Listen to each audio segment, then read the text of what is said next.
Yo soy Sujei Ocio y bienvenidos a Culturesas, un programa para hablar de las mujeres creadoras, de las mujeres artistas, de las mujeres impulsoras de las artes, de las mujeres que saben que solo el arte nos transforma y nos convierte en culturesas. Hoy tenemos una invitada muy especial y quiero invitarlos también a ustedes a conocer un poco más acerca de ella. Acompáñenme, por favor. Gara Castro. Nació en Mérida, Yucatán y obtuvo la licenciatura en informática por la Universidad Iberoamericana de la Ciudad de México. Es autora del libro de cuentos Familias Perfectas, de la editorial Ficticia en 2022. Su cuento, Casa 111, fue ganador del concurso iberoamericano de cuento Ventosa Rufat y Fundación Elena Poniatowska Amor AC. En el 2015 fue acreedora del Premio Estatal de Cuento de la Secretaría de Cultura Yucatán. Sus obras se han publicado en periódicos y medios digitales, tal como Laberinto Milenio y antologías. Para Culturesas, Alexa Ramírez.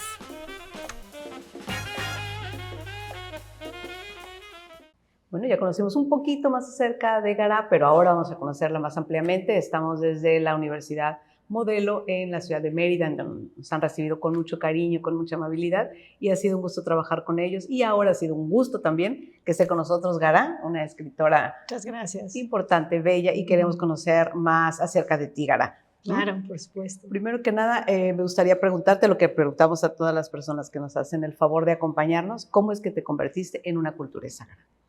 Esta es una pregunta realmente, yo creo que simple y profunda a la vez. Tiene los dos matices, ¿no? Porque podemos contestar de manera sencilla o profundizar muchísimo, ¿no? Pues entonces me voy a remitir a la niñez. Realmente, el primer contacto que tuve con el mundo cultural fue el Lago de los Cisnes, que vi en la televisión. Y ahí caí prendada del ballet clásico. Después de esto, a insistencias mías, entré a Bellas Artes y muchos años fui bailarina de ballet. Ya más grande, y en esa época era de esta forma como yo me expresaba, porque creo que desde niña tuve una necesidad especial para expresarme.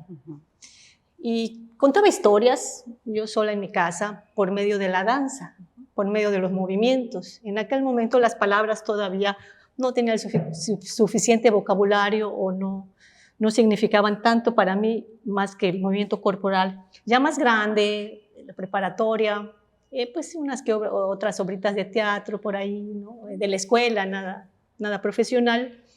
Y realmente mi encuentro con la literatura, que es lo que nos ocupa hoy, sucedió en la Universidad Iberoamericana de la Ciudad de México. Yo entonces fui de Mérida a la Ciudad de México a estudiar licenciatura en Sistemas Computarizados e Informática, el nombre preciso de la carrera, no sé si todavía existe ahorita, pero bueno, ese es el nombre preciso. Y en una de las clases de integración, que había clases de integración, teníamos que tomar materias que no tuvieran que ver con nuestra carrera y donde conocíamos a chicos y chicas de otras profesiones, con otros pensamientos. Eran muy buenas esas clases porque había todo tipo de pensamientos. Realmente los matemáticos eran una cosa, los mercadólogos eran otra cosa. Eran unas clases fantásticas.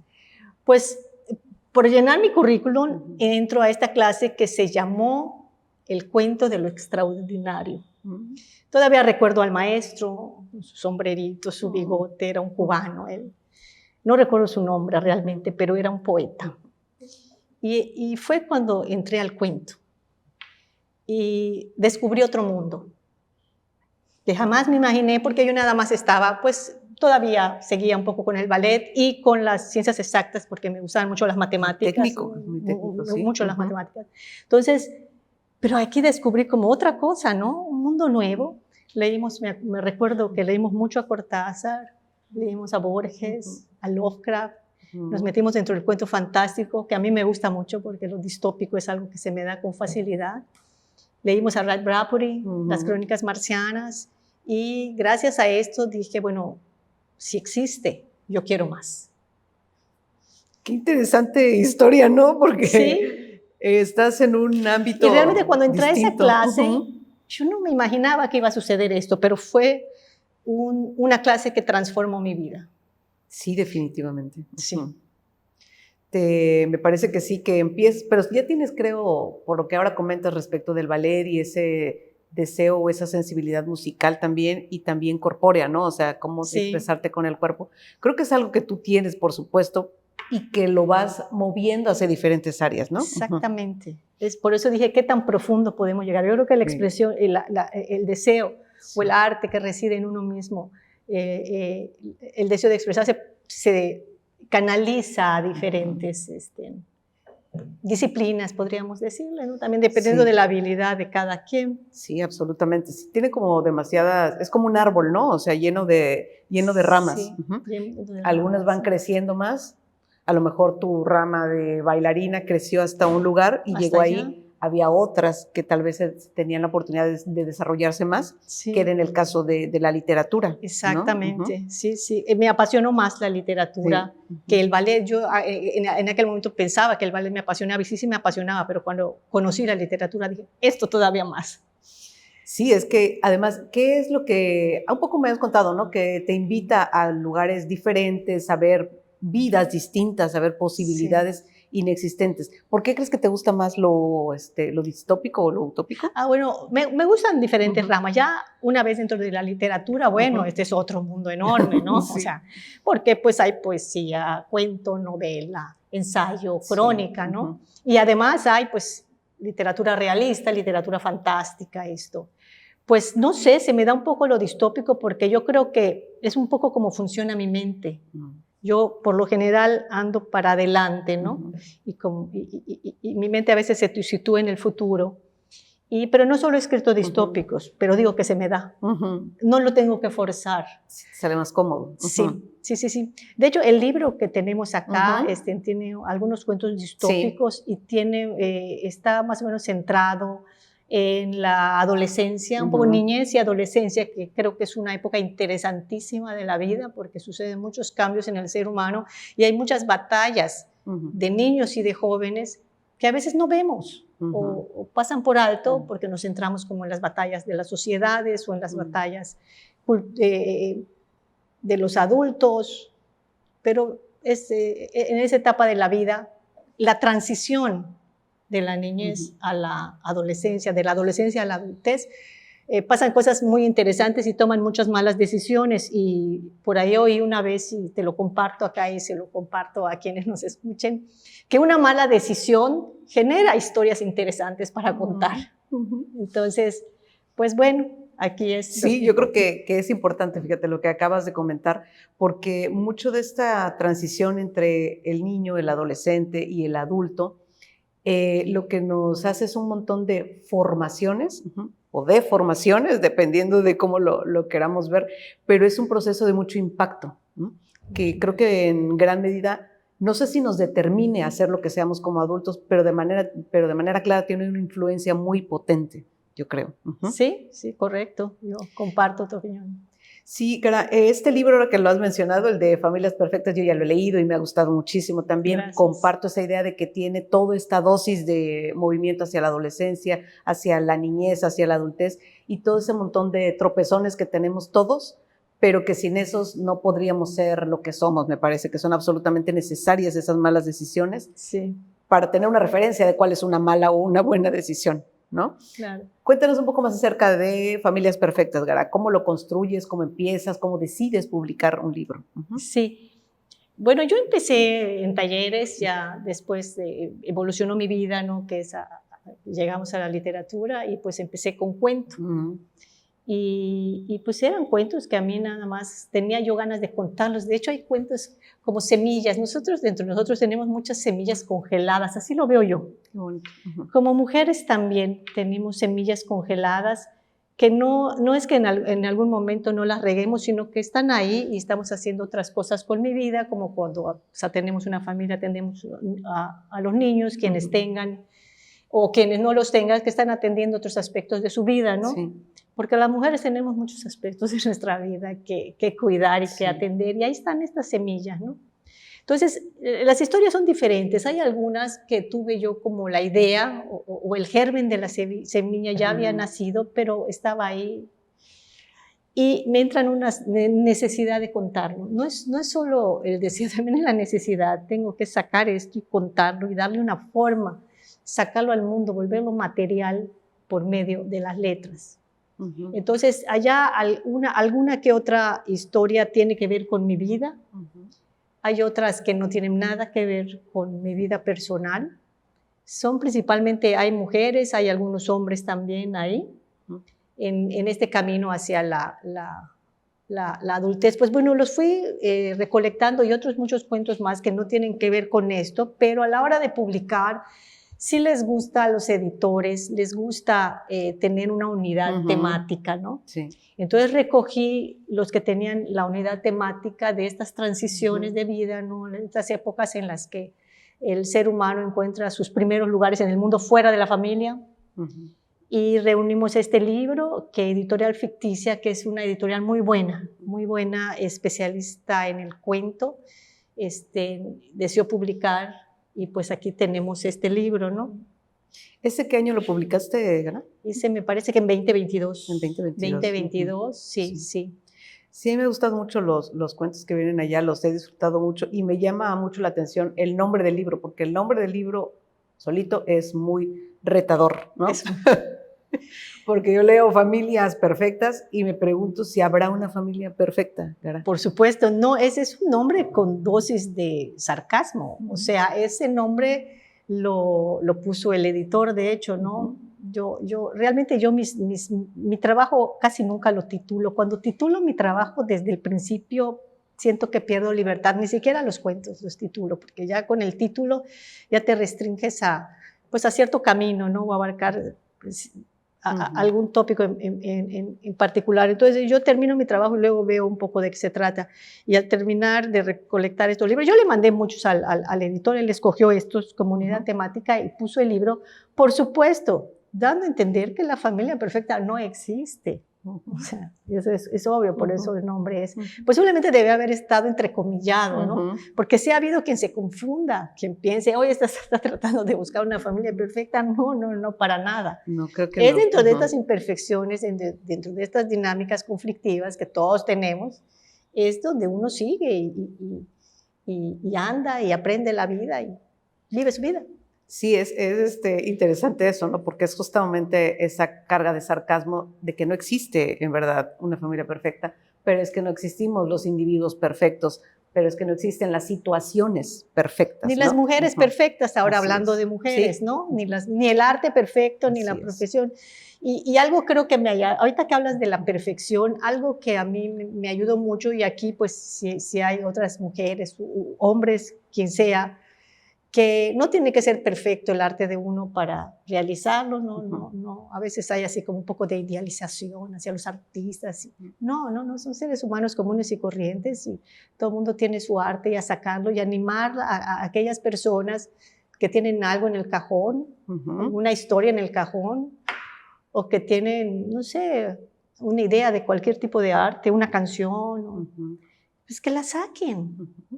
Sí, o sea, es una forma de expresión y sobre todo partiendo de esa idea de lo imperfecto que somos, ¿no? Claro. Y que, bueno, desde mi punto de vista, que seamos imperfectos, ¿no? Claro.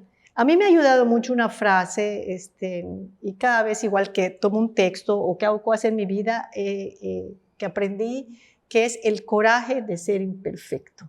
Qué bonito. Uno tiene que tener el coraje de soy una mujer imperfecta, soy un hombre imperfecto, soy un niño, soy un adulto, quien sea, y de cualquier manera, pues seguimos adelante y realizamos nuestro arte, que es lo que ahorita estamos platicando, cómo nos convertimos en culturesas. Ajá. Y una cosa te va llevando a otra y a otra y a otra, empieza uno con sus primeros pasitos y ahora estoy aquí con además mis amigos. Con gran gusto, Gara. Sí. Voy a hacer un pequeño corte y seguimos conversando acerca de ese tema. Vamos a ir a conocer a la autora de la semana. Con Carlita vamos a ver qué nos presenta o qué nos recomienda para esta ocasión. Ahora regresamos.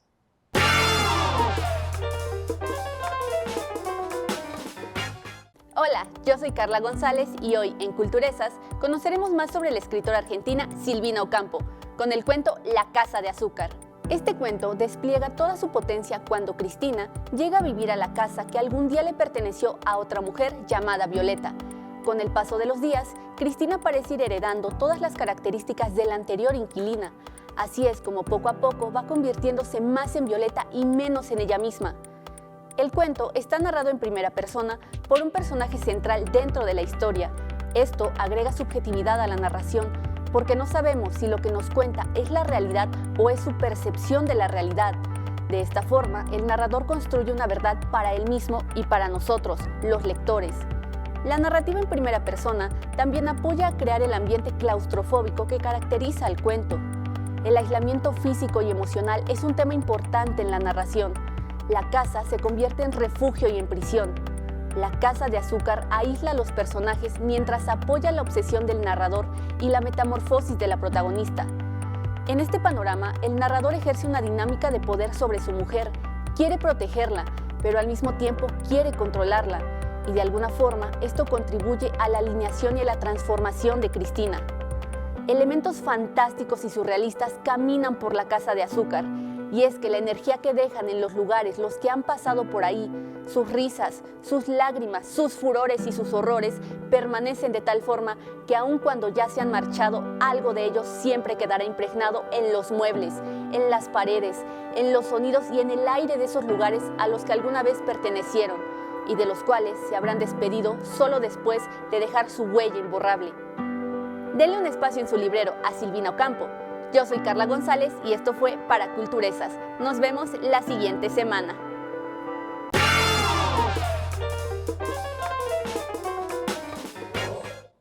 Hola, ya estamos de regreso en Culturesas. Muchas gracias a Carlita por la recomendación del autor de la semana y bueno, la invitación es a que leamos, a que tengamos muchas posibilidades para leer y para adentrarnos en el mundo de la literatura. Muchas gracias.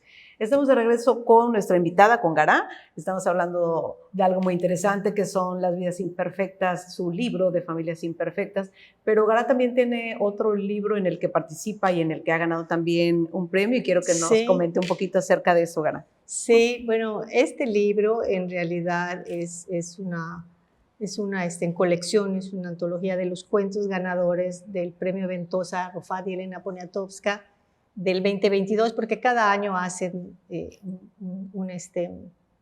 un concurso, ¿no? Y este es un cuento que el que viene acá, el mío, de hecho es el que empieza la colección, empieza la colección. Casa 111, sí. Que pues lo escribí en un momento, lo escribí muy rápido ese cuento, de hecho, sí, lo escribí rápido. Tiene algo de distópico. ¿Rápido cuánto es rápido? Es que porque luego es como muy subjetivo. O sea, de que se me vino la idea y me senté y donde lo escribí, pues posiblemente una semana, ¿no? Pero luego ya, después de que yo ya tenía de que me vino la idea y rápidamente la llevé a cabo, después de esto ya tuve un trabajo de corrección, de edición, de recorte, de mejorarlo hasta dejarlo ya listo para entrar a un concurso, porque para entrar a un concurso uno tiene que mandar su trabajo de la mejor manera posible, y lo mandé y pues ya lo dejé, lo olvidé, y ya que cuando me avisaron que quedó, me dio muchísimo gusto, y ahí fuimos a México, estuvimos en la Fundación Elena Poniatowska y conocí a los otros autores. Fue una experiencia agradable y sigue habiendo el concurso si alguien... ¿Lo hacen cada año? Cada año, sí, sí. Y de hecho, era un tema que me había a mí inquietado, pero hasta que vi el cuento, lo escribí, y trata de una persona, de un hombre con familia que se queda sin trabajo, se queda sin casa, solamente en su coche con su familia, y se mete a vivir a una casa que encuentra deshabitada. De eso va el cuento, más o menos. Es muy interesante, ¿no? El planteamiento de algo así, de ver qué se hace ante una situación crisis, ¿no? Una situación ante extrema. Una crisis extrema, sí. Está bien, Gara. Y ese cuento, por ejemplo, habla de esta persona que se queda allá. ¿Y cuál es el fondo? O sea, porque creo que a veces lo que contamos una anécdota, ¿no? Ese es a veces el aspecto anecdotario del cuento. Sí. Pero algo tiene que mover ese hombre, ¿no? En este caso, algo tiene que impulsarlo a hacer o no hacer. Sí. ¿Crees que eso tienen los cuentos en el fondo? Claro. Y hay también, ya si nos vamos muy profundo, es de cuando se presenta un conflicto, si aceptas aceptas tu destino o no, o lo vas a retar. Tienes un problema y es porque hay personajes que sumisamente aceptan cualquier cosa, la vida me llevó allá y así se quedó, y hay otros que no. Entonces eso depende de cada personaje, ¿no? Sí. O sea, si aceptas o no aceptas tu destino. Son mucho más interesantes los que no aceptan, ¿no? O sea, lo que Pues buscan los ver que, qué los hacer. que, claro, los que ante algo sí. Y son muy tristes, y hay muchos en la literatura, por ejemplo, el esposo de Madame Bovary, ¿no? Es que se llama Carlos, era un hombre completamente sumiso, que nunca pelea casi nada, y acepta todo lo que le viene. Entonces, también son personajes muy interesantes Sí. los que no aceptan, los que sí aceptan lo que venga, ¿no? Y obviamente los que no, emprenden la lucha, ¿no? Sí, yo creo que es importante que plantees estos dos formas de enfrentar una realidad, Sí, porque creo que es tanto afuera como adentro, ¿no? exactamente. De manera interna, nosotros somos también esos dos polos, ¿no? El que acepta y el que no acepta. A veces nos También. convertimos en el retador y a veces nos convertimos en el sumiso, ¿no? Exactamente, sí, sí. Creo que esa es como una posibilidad desde adentro que tú explotes también hacia Sí, afuera, sí, para sí, mirar, sí. bueno, como si fuéramos tal vez un solo ser construido así, y en realidad somos todos ese montón de seres, ¿no? En Sí. un solo individuo, Sí, sí, sí. tomando decisiones equívocas muchas veces y otras acertadas, ¿no? Pero creo que de eso está hecho la vida misma, ¿no? De ese montón de decisiones mezcladas. Claro. Sí, sí, sí. Así es, Gara. Me gustaría preguntarte, ¿tú tienes algún proceso como tal para escribir o llegas simplemente, estás pensando, llega una idea, la tienes en la cabeza y la sueltas así, o generas un momento en el que propicias que llegue a ti ese deseo de escribir? Bueno, las ideas realmente me vienen en cualquier momento y de cualquier forma. Y haces que como una anotación, como mentalmente dices, voy a hablar de esto. A veces apunto en libretas, pero luego las pierdo. Sí, puede ser. Entonces, sí, pero sí hago anotaciones. Ajá, Hago anotaciones cuando viene como que la idea, sí las hago realmente. Y creo que he guardado algunas y he perdido otras posiblemente muy buenas, porque a veces es como un chispazo que viene, ¿no? Y después entonces es encontrar el momento propicio porque puede venir en cualquier momento, ¿no? Cuando estás bajo la regadera o estás manejando en el coche, momentos en los que no puedes, sí. Y cuando estás en una situación, por ejemplo, en el que no puedes sentarte a escribir y tienes la idea, ¿qué haces con esa idea? O sea, la pues traes como y que la traes. Como que la sigo pensando y pensando, porque no se me vaya, Sí. que no se me vaya, que no se me vaya. Y me ha pasado a veces que pues, estoy a la mitad de algo, con permiso voy, y pues ahorita con el teléfono es más fácil, ¿no? Sí, claro. Anotas en el teléfono rápidamente, y cuando regresas, ya la desarrollas ya con un horario, ya bueno, como cualquier cosa que hagamos en la vida, ya luego entra lo que es el trabajo. Ok, sí, son procesos siempre distintos, ¿no? Los de cada quien son muy particulares. A mí, fíjate tú, sí, exactamente, sí, son procesos particulares los de cada quien, pero no solo son procesos particulares. En este caso estamos con cuentos, ¿no? Cada cuento es diferente, así como pues, cada hijo es diferente, claro, o cada novio es diferente. Sí, cada uno debe tener una atmósfera. Cada cuento, y nace de manera diferente y tarda diferente tiempo en realizarse, sí. ¿no? Sí, comparto por completo esa opinión, Gara. Sí. Y bueno, para ir cerrando, porque me encanta platicar contigo y me gusta mucho lo que nos has dicho, y tenemos que ir acercándonos un poco hacia el cierre de la entrevista, me gustaría preguntarte qué nuevos proyectos tienes, en qué estás trabajando, qué vamos a ver posteriormente acerca de tu trabajo, que veremos más de Gara. Sí, mira, ahora estoy terminando de ajustar una novela. No.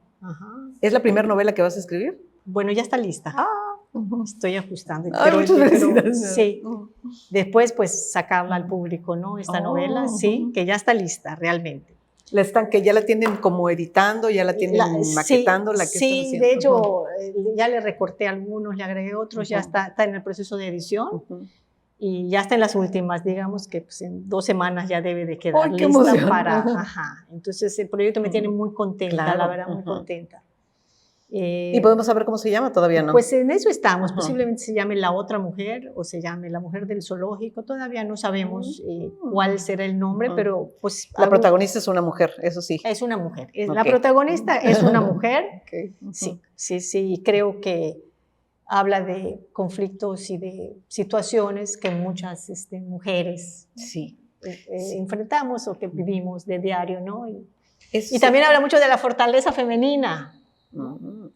Que ahí está. Esa semilla que tú dices congelada, ¿no? Esa semilla congelada, realmente, o sea, Yo creo que una de nada más de las cosas que creo que le voy a reclamar a la vida es que no vamos a poder desarrollar todas las que tenemos, porque de verdad daría ganas de vivir 200 años para desarrollar una y desarrollar, y así las semillas y así las ideas de cuentos, de novelas son infinitas, Sí. ¿no? Sí, inacabables. Sí, Ujú. inacabables. Ujú. Y bueno, esto después ya tengo algunos cuentos, pero aquí el editor me pidió principalmente distópicos, entonces ya sí solo van a ser Ok. distópicos, me Ajá. lo pidió, porque aquí son cuentos realistas Sí. Ujú.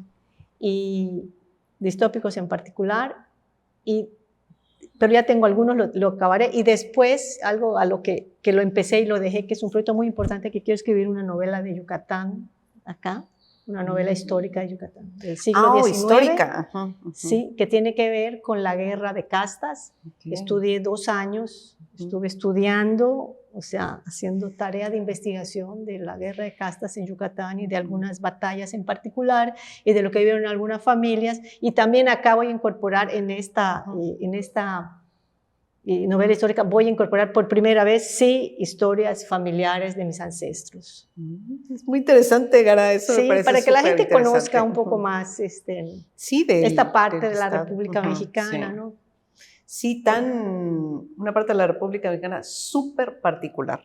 Súper particular, de Súper hecho. diferente Sí, a la demás. es Por correcto. supuesto, todos somos distintos, pero aquí es una cosa distinta mucho. La atmósfera, las personas, la comida, tienen tantísima riqueza, es impresionante. O sea, yo cada vez que vengo aquí me encanta porque es una riqueza a donde voltees a ver, encuentras riqueza en las personas, en todos los que están aquí ayudándonos en ti, en quien ha qué tenido la amabilidad, amabilidad gracias. de acompañarme. O sea, y en verdad siempre que vengo me voy muy contenta y muy satisfecha y reconociendo el gran estado que tienen, o sea, el gran lugar que tienen en verdad. Qué amabilidad. No, es verdad. Bueno, Gara, pues me ha dado mucho gusto que nos acompañes, Igualmente. que estés con nosotros en Culturesas. Te deseo todo el éxito, que seguramente así será. Me parece súper interesante esto que estás proponiendo que vas a realizar. Y esta novela que viene nueva, bueno, te deseo todo el éxito. Muchas con gracias. todo mi cariño, espero que vaya todo bien. Y bueno, ya la leeré y ya también te diré qué pienso, ¿no? Sí, Muchas por gracias. supuesto. Muchas gracias, Gara. Y bueno, con esto nos despedimos de Culturesas. Solo quiero recordarles que deben darle un espacio a su inspiración para poderse convertir en una culturesa. Y para eso es que estamos acá. Muchas gracias. Gracias. Gracias.